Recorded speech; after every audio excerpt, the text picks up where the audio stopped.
సంఖ్యాకాండం 21. సంఖ్యాకాండం 21 అధ్యాయం ప్రారంభం. ఇశ్రాయేలీలు అతారీయుల మార్గముగా వచ్చుచున్నారని దక్షిణ దిక్కున నివసించిన కనానీయుడైన అరాదురాజు విని అతడు ఇశ్రాయేలీలతో యుద్ధము చేసి వారిలో కొందరిని చెరపట్టగా పాలుతేనెలు ప్రవహించే దేశానికి ప్రయాణంలో ఉన్న ఇశ్రాయేలీలు దక్షిణ దిక్కు నివసించిన కనానీయుల దేశం గుండా వీళ్ళు వెళ్ళాలి, షార్ట్ కట్ అయితే. కానీ వాళ్ళు వెళ్ళనివ్వకుండా యుద్ధం చేసినట్టుగా కనబడుతుంది మనకి.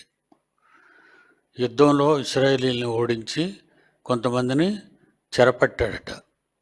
ఇశ్రాయేలీలు అతారీయుల మార్గముగా వచ్చుచున్నారని దక్షిణ దిక్కున నివసించిన కనానీయుడైన అరాదురాజు విని అతడు ఇశ్రాయేలీలతో యుద్ధము చేసి వారిలో కొందరిని చెరపట్టగా ఇశ్రాయేలీలు యెహోవాకు మొక్కుకొని, నీవు మా చేతికి ఈ జనమును బొత్తిగా అప్పగించిన యెడల మేము వారి పట్టణములను నీ పేరట నిర్మూలం చేసేదమనరే.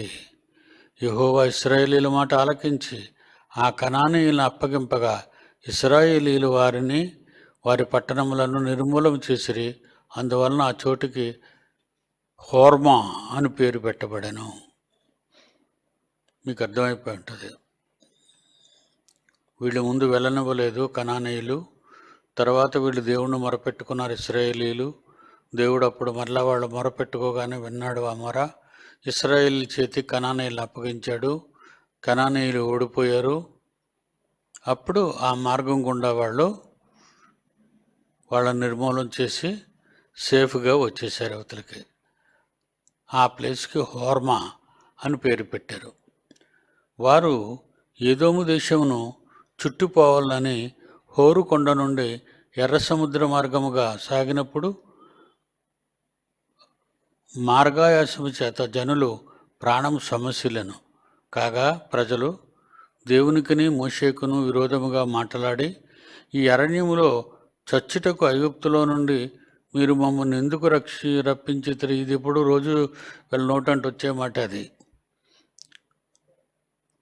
5 కాగా ప్రజలు దేవునికిని మోషేకును విరోధముగా మాట్లాడి, ఈ అరణ్యములో చచ్చుటకు ఐగుప్తులో నుండి మీరు మమ్మల్ని ఎందుకు రప్పించితిరి. ఇక్కడ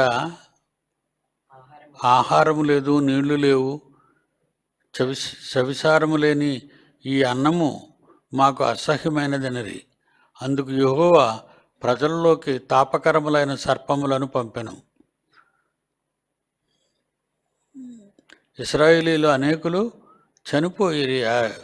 అవి ప్రజలను కరువగా ఇశ్రాయేలీలలో అనేకులు చనిపోయారు. కాబట్టి ప్రజలు యెహోవా యొద్దకు వచ్చి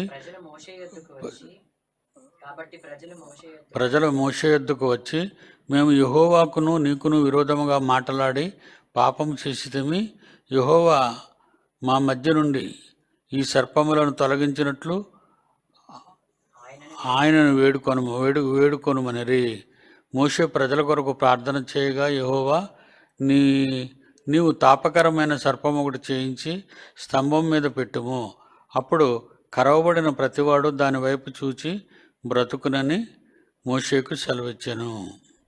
నాయన అజిత్ చూడు, ఈ మెడికల్ వాళ్ళు సింబల్ వేసుకుంటారు, డాక్టర్లు సింబల్ వేసుకుంటారు. వాళ్ళ సింబల్ అంటే ఒక పొడవాంటి కర్రకు స్నేక్ని కడతారు. అది సింబల్ ఒకసారి లాస్ట్ టైం చూపించావు సింబల్ని. చూడు, నేను ఎక్కడ దొరుకుతుందేమో.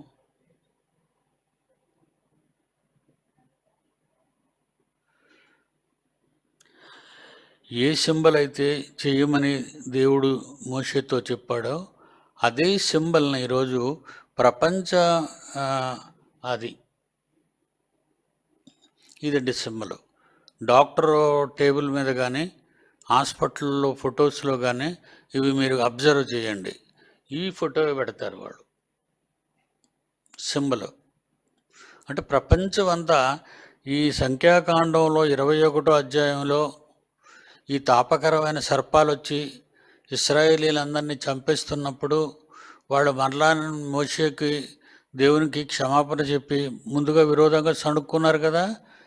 క్షమాపణ చెప్పిన తర్వాత దేవుడు ఈ తాపకరమైన సర్పములను చూద్దాం. ఇప్పుడు ఇక్కడ 21వ అధ్యాయంలో 8వ వచనం, మోషే ప్రజల కొరకు ప్రార్థన చేయగా, యెహోవా నీవు తాపకరమైన సర్పము ఒకటి చేయించి స్తంభం మీద పెట్టుము, అప్పుడు కరవబడిన ప్రతివాడును దాని వైపు చూచి బ్రతుకునని మోషేకు సెలవిచ్చెను. అప్పుడు ఇలా చేయించి, ఇగో కిందనే ఉంది, మోషే ప్రజల కొరకు ప్రార్థన చేయగా యెహోవా నీవు ఆ తాపకరమైన సర్పము వంటి ప్రతిమను చేయించి స్తంభం మీద పెట్టుము, అప్పుడు కరవబడిన ప్రతివాడు దాని వైపు చూచి బ్రతుకునని మోషేకు సెలవిచ్చాను. అంటే బైబిల్లో ఉన్న రెఫరెన్స్ పెట్టాడు మనవాడు. కనుక దేవుని పిల్లలారా, బైబిలు చాలా వాస్తవమైనది. ఈరోజు ప్రపంచంలో ఇప్పుడు రెడ్ క్రాస్ సింబల్ చూసారా, ప్లస్, అది రెడ్ కలర్ వాడతాడు. అది యేసుక్రీస్తు వారు రక్తం కార్చి సిలువలో ఉన్న సింబలు ఈక్వల్గా ఉండాలని దాన్ని ప్లస్ చేశారు, సిలువని ప్లస్ చేసి రెడ్ కలర్ వేశాడు. బ్లడ్ కలర్ వాడతారు దానికి, అది బ్లడ్ కలర్ అంటారు. అది చాలా ప్రపంచంలో అనేక సింబల్స్ ఉన్నాయి. అవన్నీ కూడా బైబిల్ని బట్టే ఆనాటి ఆ తరాల వారు ఆ సింబల్స్ని తయారు చేసుకున్నారు. ఇప్పుడు మీకు అర్థమై ఉంటుంది. ఈ తాపకరమైన సర్పానికి ఆ కర్ర కట్టి అది ఇశ్రాయేలీల మధ్యన పాతారు. అది ఎవరైతే చూస్తారో పాములు కరడం మానేస్తాయి వాళ్ళని. వీళ్ళన్నీ పీకల మీదకి తెచ్చుకుంటారు కదా, నోరు దుడుసు ఎక్కువ, నోరు తిన్నగుండదు. ఈ చిన్న కష్టం వచ్చినా దేవుణ్ణి మోషేని ఇలా అహరోన్ని ఆడిపోసుకుంటారు. ఇక్కడ అహరోను లేడు కనుక అహరోను చచ్చిపోయాడు కదా, మోషే ఉన్నాడు కనుక మోషేని దేవుణ్ణి అనుకున్నారు. మళ్ళా దేవుడు వాళ్ళ మీదకి పాములు పంపించగా వాళ్ళు చచ్చిపోతూ భయపడుతూ వచ్చి బతిమాలుకుంటారు దేవుణ్ణి. మళ్ళా మోషే ప్రార్థన చేస్తే దేవుడు, ఇదిగో ఈ సింబల్ మీరు పెట్టండి, అందరికీ చూపించండి, సర్పము కాటేసిన ప్రతి ఒక్కరు కూడా దీని పక్క చూడండి, మీకు చావు ఉండదు అని చెప్తాడు. అదే ఇవి ఇక్కడ ఉన్న సందర్భం. 9వ వచనం, 21వ అధ్యాయం 9వ వచనం, మోషే ఇత్తడి సర్పం ఒకటి చేయించి స్తంభం మీద దాన్ని పెట్టెను.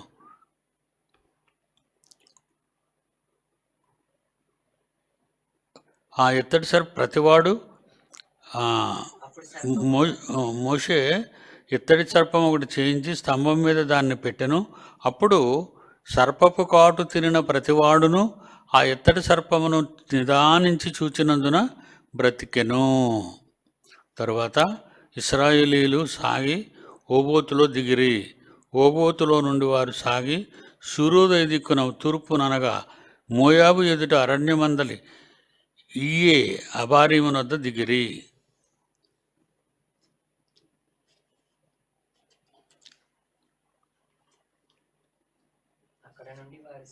One minute. అక్కడ నుండి వారు సాగి ఎరుదులోయలో దిగిరి. అక్కడ నుండి వారు సాగి అమోరీయుల పొలిమేరల నుండి వచ్చి ప్రవహించి అరణ్యమందు సంచరించుచు అర్నోను అద్దరిని దిగిరి. అర్నోను మోయాబీలకును అమోరీయులకును మధ్య నుండి మోయాబు సరిహద్దు. కాబట్టి యెహోవా సుడిగాలి చేతనైనట్టు వాహేబును అర్నోనులోను పడు ఏరులను 6 దేశ నివాస స్థలమునకు తిరిగి మోయాబు ప్రాంతములకు సమీపముగా ప్రవహించి ఏరుల మడుగులను పట్టుకొనునను మాట యెహోవా యుద్ధముల గ్రంథములో వ్రాయబడి ఉన్నది. అంటే బైబిల్ కాక యుద్ధాల గ్రంథం అనేది వాళ్ళ దగ్గర ఉంటుంది. ఇప్పుడు ఇశ్రాయేలీల దగ్గరే. మీకు అర్థమైంది కదా, మళ్ళా చదువుతాను. అక్కడ నుండి వారు సాగి జెరుదులోయలో దిగిరి. 12వ వచనం, 13. అక్కడ నుండి వారు సాగి అమోరీయుల పొలిమేరల నుండి వచ్చి ప్రవహించి అరణ్యమందు నివసించి అర్నోను అద్దరిని దిగిరి. అర్నోను మోయాబీలకు అమోరీయులకును మధ్య నుండి మోయాబు సరిహద్దు. కాబట్టి యెహోవా సుడిగాలి చేతనైనట్టు నాహేబును అర్నోన్లో పడు ఏరులను 6 దేశ నివాస స్థలమునకు తిరిగి మోయాబు ప్రాంతములకు సమీపముగా ప్రవహించి ఏరుల మడుగులను యెహోవా యుద్ధముల గ్రంథములో రాయబడి ఉన్నది. అక్కడ నుండి వారు బెయేరుకు వెళ్ళిరి. యెహోవా జనులను పోగు చేయము, నేను వారికి నీళ్ళు ఇచ్చేదనని మోషేతో చెప్పి బావి నేను వారికి నీళ్ళు ఇచ్చేదనని మోషేతో చెప్పిన బావి ఇది. అప్పుడు ఇశ్రాయేలీలు ఈ పాట పాడిరి. బావి ఉబుకుము, దాన్ని కీర్తించుడి. బావి ఏలికలు దాన్ని త్రవ్విరి. తమ అధికార దండముల చేతను కర్రల చేతను జనులు అధికారులు దాన్ని త్రవ్విరి. వారు అరణ్యము నుండి నీళ్లు రాగానే ఏదో పాట పాడుతున్నారు. నీళ్లు లేకపోగానే దేవుణ్ణి తిడతారు, నీళ్లు రాకపోతే దేవుణ్ణి తిడతారు, మోషేని తిడతారు. నీళ్ళు ఇవ్వగానే మన పాట ఒకటే, బావి ఉబుకము దాన్ని కీర్తించుడి. బావి ఏలికలు దాన్ని త్రవ్విరి. తమ అధికార దండముల చేతను కర్రల చేతను జనులు అధికారులు దాన్ని త్రవ్విరి. అది వీళ్ళు చెప్పాలంటే వీళ్ళు చెప్పకపోయినా దేవుడు చేశాడు. వారు అరణ్యము నుండి మత్తాను నుండి నహలియేలుకును, నహలియేలు నుండి బామోతుకును, మోయాబు దేశమందరి లోయలోనున్న బామోతు నుండి ఎడారికి ఎదురుగానున్న పిస్కా కొండకు వచ్చిరి. ఇశ్రాయేలీల అమోరీయులు రాజైన సీహోను నొద్ద దూతలు పంపి, మమ్మును నీ దేశంలోబడి వెళ్ళనిమ్ము, మేము పొలములకైనను ద్రాక్ష తోటలకైనను పోము, బావుల నీళ్లు త్రాగము, మేము నీ పొలిమేరలను దాటు వరకు రాజమార్గములోనే నడిచిపోదుమని అతనితో చెప్పించిరి. అయితే సీహోను ఇశ్రాయేలీలను తన పొలిమేరలు దాటనీయలేదు. మరియు సీహోను తన సమస్త జనమును కూర్చుకొని ఇశ్రాయేలును ఎదుర్కొనుటకు అరణ్యములోనికి వెళ్ళి యాహాజుకు వచ్చి ఇశ్రాయేలీలతో యుద్ధము చేసెను. ఇశ్రాయేలీల వారిని కత్తివాత హతము చేసి వాని దేశమును అర్నోను మొదలుకొని యగ్బో వరకును, అనగా అమ్మోనీయుల దేశం వరకును స్వాధీనపరచుకొనిరి. అమ్మోనీయుల పొలిమేర దుర్గమమైనది కదా. అయినను ఇశ్రాయేలీల పట్టణములన్నింటినీ పట్టుకొనిరి. ఇశ్రాయేలీల అమోరీల పట్టణములన్నింటిలోనూ హెష్బోనులోను దాని పల్లెలన్నింటిలోనూ దిగిరి. హెష్బోను అమోరీయుల రాజైన సీహోను పట్టణము. అతడు అంతకు మునిపే మోయాబు రాజుతో యుద్ధము చేసి అర్నోను వరకు వాని దేశమంతయు పట్టుకొనెను. కాబట్టి సామెతలు కల్పించు కవులు ఇట్లు చెప్పుదురు. ఇక్కడ వీళ్ళు అడ్డు వచ్చిన లోపలికి రానవ్వనంటేసరికి మళ్ళీ వాళ్ళతో యుద్ధం చేసి వాళ్ళని ఓడించి ఆ మార్గాల గుండా వీళ్ళు ప్రయాణం చేసుకుంటూ ఇశ్రాయేలీల అమోరీయుల పట్టణములన్నింటినీ ఆక్రమించుకున్నారు. ఆక్రమించుకొని వీళ్ళు మామూలుగా ప్రయాణాన్ని సాగిస్తున్నారు.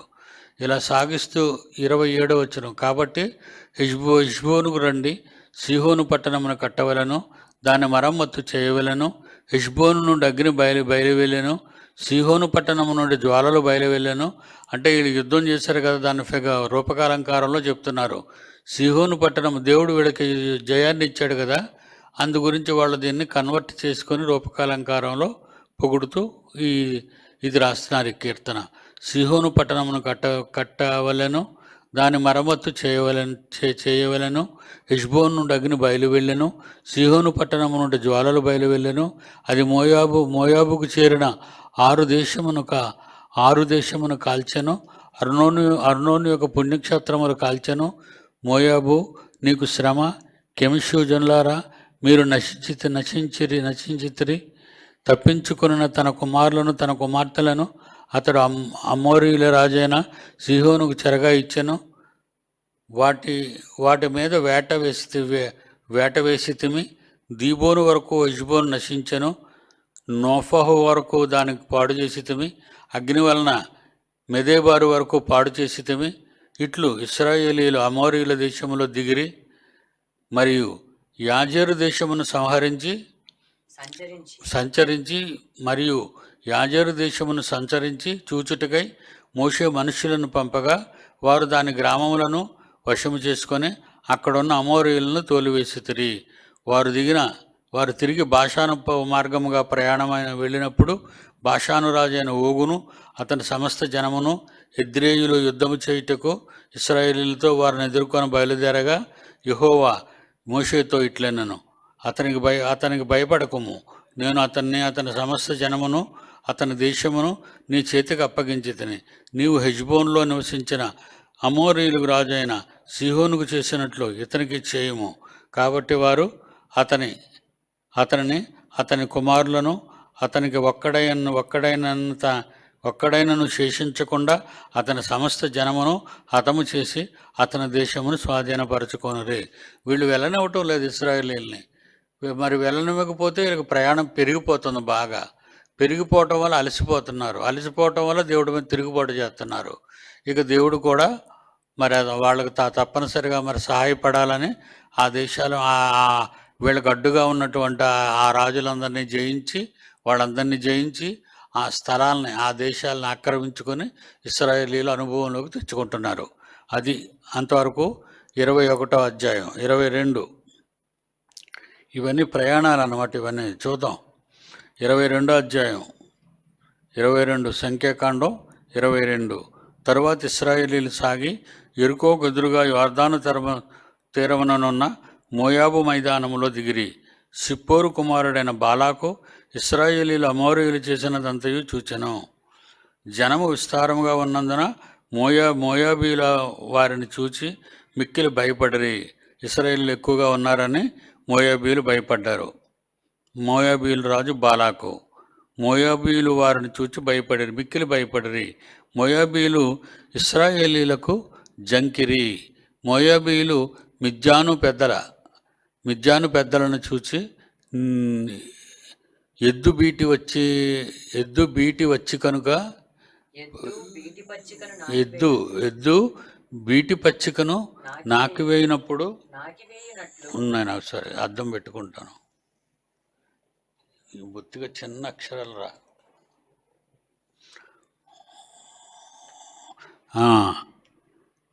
బీటి పచ్చికను నాకివేయినట్లు ఈ జనసమూహము మన చుట్టూ ఉన్నది.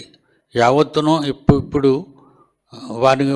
వానికి నాకివేయననిది. చదువు నువ్వు నాకివేయననిది చదువు. మోయాబీయులు మిద్యాను పెద్దలతో ఎద్దు బీటి పచ్చికను నాకివేయునట్లు ఈ జనసమూహము మన చుట్టూ ఉన్నది. ఇశ్రాయేలీలందరూ అలాగే ఉన్నారు. వాళ్ళు తలుచుకున్నారంటే మనం ఎందుకు పనికిరామని ఇవన్నీ మాట్లాడుకుంటున్నారు ముందుగా వాళ్ళు. యావత్తును ఇప్పుడు నాకివేయననిరి అంటే మనల్ని చంపేస్తారు అని అర్థం. అప్పటి నుండి ఆ కాలమందు సిప్పోరు కుమారుడైన బాలాకు మోయాబీలకు రాజు. కాబట్టి అతడు బెయోరు కుమారుడైన బిలామును పిలుచుటకు బిలాము ప్రవక్త, దేవుని ప్రవక్త ప్రవక్తను పిలుచుటకు అతని జనుల దేశమందలి నది యొద్దనున్న పెతోరుకు దూతల చేత ఈ వర్తమానం పంపెను. చిత్తగించుము, ఒక జనము ఐగుప్తులో నుండి వచ్చెను. ఇదిగో వారు భూతలమును కప్పి నా ఎదుట దిగియున్నారు. కాబట్టి ప్రవక్తవైన నీవు దయచేసి వచ్చి నా నిమిత్తము ఈ జనమును శపించు. వారు నాకంటే బలవంతులు. వారిని హతము చేయుటకు నేను బలమందుదునేమో. అప్పుడు నేను ఈ దేశములో నుండి వారిని తోలివేయుదును. ఎలయనగా నీవు దీవించేవాడు దీవింపబడునని. ప్రవక్త ఎవరినైతే దీవిస్తాడో వాళ్ళు దీవించబడతారు. బిలాము ఎవరినైతే శపిస్తాడో ఇశ్రాయేలు ప్రవక్తే ఇశ్రాయేలీలు ప్రవక్త బిలాము కూడా. ఎవరిని శపిస్తాడో వాళ్ళు శపించబడతారు, ఎవరిని దీవిస్తాడో వాళ్ళు దీవించబడతారు. ఇప్పుడు ఇశ్రాయేలీలు శపించేయమని వీడు ఇప్పుడు మరో రాజు ఈ సేవకులను పంపించి బిలామును ఒప్పించడానికి ట్రై చేస్తున్నాడు. చదువు నాయనా. కాబట్టి మోయాబు పెద్దలను మిద్యాను పెద్దలను సోది సొమ్ముని చేతబట్టుకునే లంచం బిలామునద్దకు దేవుడు ప్రవక్త అయిన బిలామునద్దకు వచ్చి బాలాకు మాటలు అతనితో చెప్పగా అతడు వారితో ఈ రాత్రి ఇక్కడనే ఉండుడి, యెహోవా నాకు సెలవిచ్చిన మాటలను నేను తిరిగి వచ్చి మీతో చెప్పేదాను. అప్పుడు మోయాబు అధికారులు బిలామునొద్ద బస చేసిరి. దేవుడు బిలామునొద్దకు వచ్చి నీ యొద్దనున్న ఈ మనుష్యులు ఎవరని అడుగగా బిలాము దేవునితో ఏమంటున్నాడు? సిప్పోరు కుమారుడైన బాలాకమును మోయాబు రాజు చిత్తగించుము. ఒక జనము ఐగుప్తు నుండి బయలుదేరి వచ్చెను, వారు భూతలమును కప్పుచున్నారు. నీవు ఇప్పుడే వచ్చి నా నిమిత్తం వారిని శపించుము. నేను వారితో యుద్ధము చేసి వారిని తోలివేయుదునేమో అని వీరి చేత నాకు వర్తమానం పంపెను.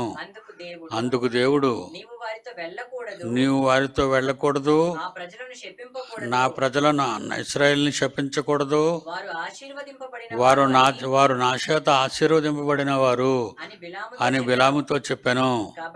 కాబట్టి బిలాము ఉదయమున లేచి బాలాకు అధికారులతో మీరు మీ స్వదేశమునకు వెళ్ళుడి, మీతో కూడా వచ్చుటకు యెహోవా నాకు సెలవియ్యను అని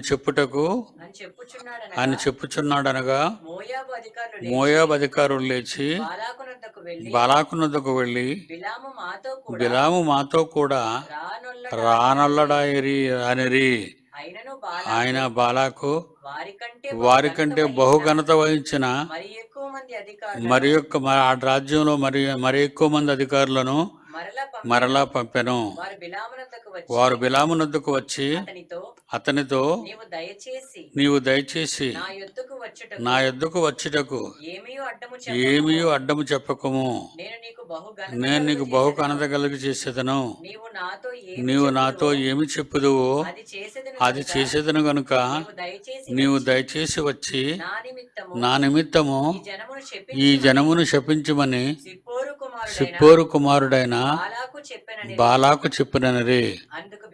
అందుకు బిలాము బాలాకు తన ఇంటిడి వెండి బంగారములు నాకు ఇచ్చినను, కొద్ది పని అయినను గొప్ప పని అయినను చేయునట్లు నేను నా దేవుడైన యెహోవా నోటి మాట మీరలేను. కాబట్టి మీరు దయచేసి ఈ రాత్రి ఇక్కడ ఉండండి. యెహోవా నాతో ఇంకా ఏం చెప్తాడో నేను తెలుసుకుందునని బాలాకు సేవకులకు ఉత్తరం ఇచ్చెను. ఆ రాత్రి దేవుడు బిలామునొద్దకు వచ్చి ఆ మనుష్యులు నిన్ను పిలువ వచ్చిన ఎడల నీవు లేచి వారితో వెళ్ళుము. అయితే నేను నీతో ఏ మాట చెప్పానో ఆ మాట చొప్పుననే నీవు చేయవలెను సెలవిచ్చాను అతనికి. ఉదయమున బిలాము లేచి తన గాడిదకు గంత కట్టి మోయాబు అధికారులతో కూడా వెళ్ళెను. అతడు వెళ్ళుచుండగా దేవుని కోపము రగులుకొనెను. యెహోవా దూత అతనికి విరోధి అయి త్రోవలో నిలిచింది ఎదురుగా. అతడు తన బిలాము తన గాడిదనెక్కిపోవచ్చుండగా అతని పనివారు ఇద్దరు అతనితో కూడా ఉండిరి. యెహోవా దూత ఖడ్గము దూసి చేత పట్టుకొని త్రోవలో నిలిచియుండుట ఆ గాడిద చూచెను గనుక అది త్రోవను విడిచి పొలములోనికి పోయెను.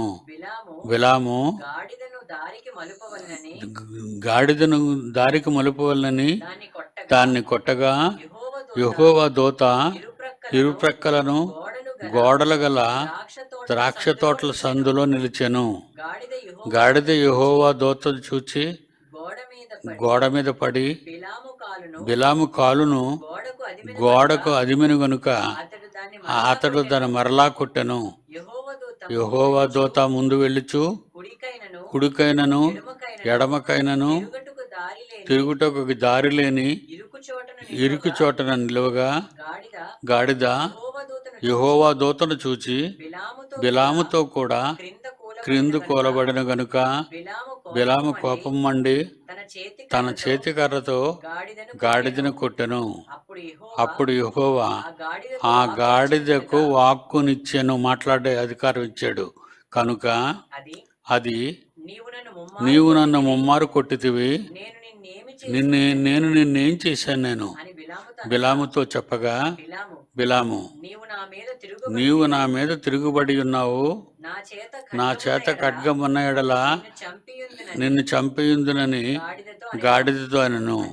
అందుకు గాడిద నేను నీ దాననైనందు మొదలుకొని నేటి వరకు నీవు ఎక్కుచూ వచ్చిన నీ గాడిదను కానా, నేనెప్పుడైనా నీకిట్లు చేయుట కద్దా అని బిలాముతో అనగా అతడు లేదనెను.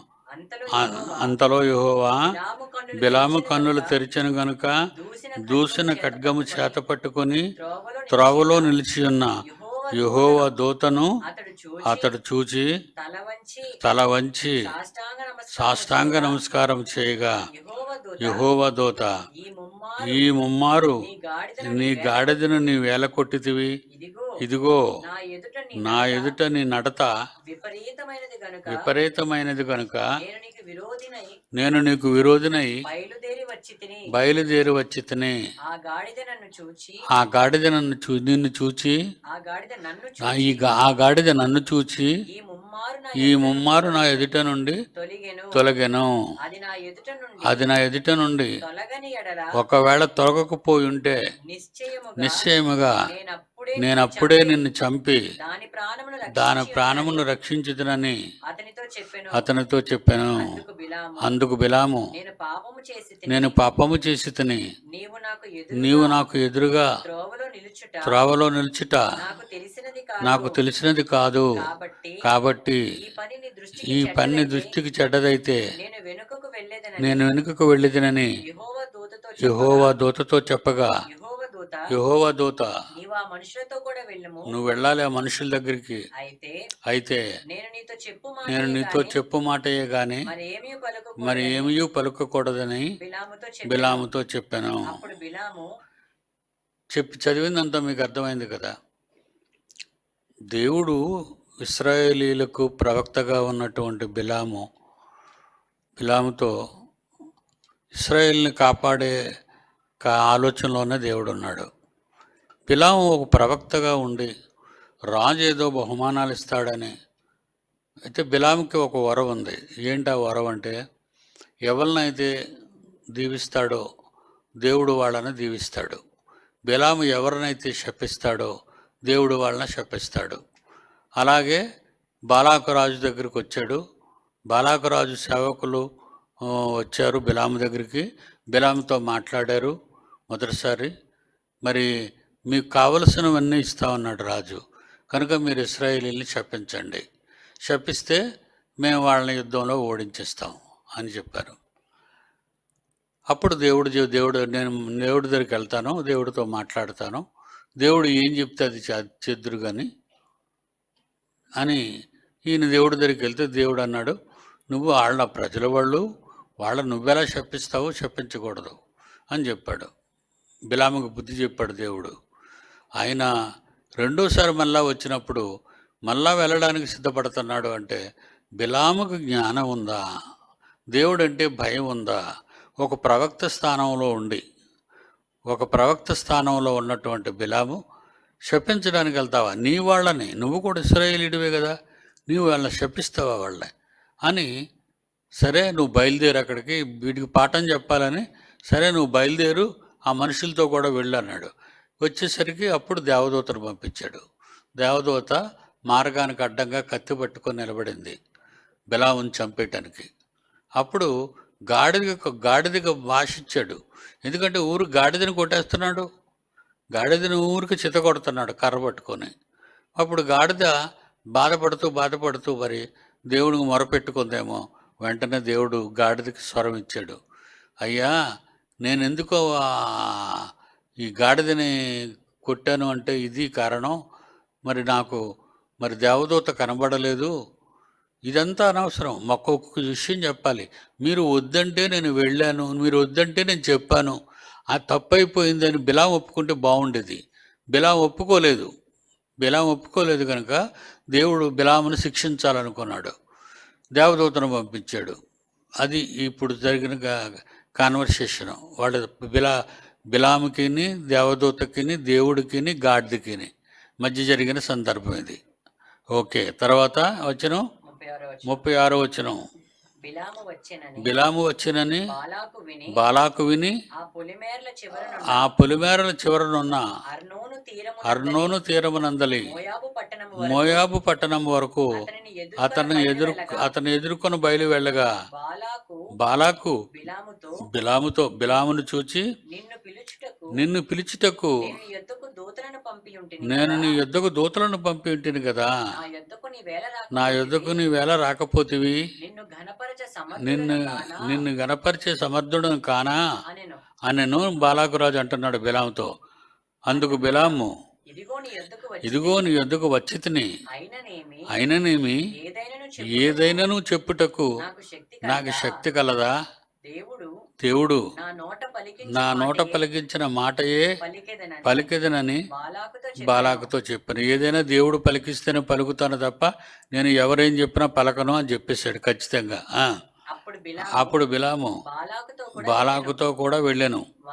వారు కిర్యతు హుచ్చోకుతో వచ్చినప్పుడు బాలాకు ఎడ్లను గొర్రెలను బలిగా అర్పించి కొంత భాగము బిలామునకును అతని యొద్దనున్న అధికారులకును పంపెను. మరునాడు బాలాకు రాజు బిలామును ప్రవక్త అయిన బిలామును తీసుకుని పోయి బయలు యొక్క ఉన్నత స్థలం మీద నుండి జైలును చివరి వరకు చూడవలెనని అతన్ని ఆ చోట ఎక్కించాను. మొత్తం చూసి వీళ్ళందరినీ శపించేయి. ఇంత బాలాకురాజు బాధ అంతా ఏంటంటే, నువ్వు ఎవరినైతే శపిస్తావో శపించబడతారు కదా, నువ్వు ఒకసారి శపించేస్తే నేను వాళ్ళని ముట్టడించి ఓడించేస్తాను, వాళ్ళని తగిలేయచ్చు అని సందర్భం ఇంతవరకు జరిగింది. ఏమండి, అక్కడికి ఆపుదాం, 2 అధ్యాయాలు అయిపోయాయి. ఓకే, నెక్స్ట్ వీక్ మళ్ళీ కలుసుకుందాం. అందరికీ సెలవు.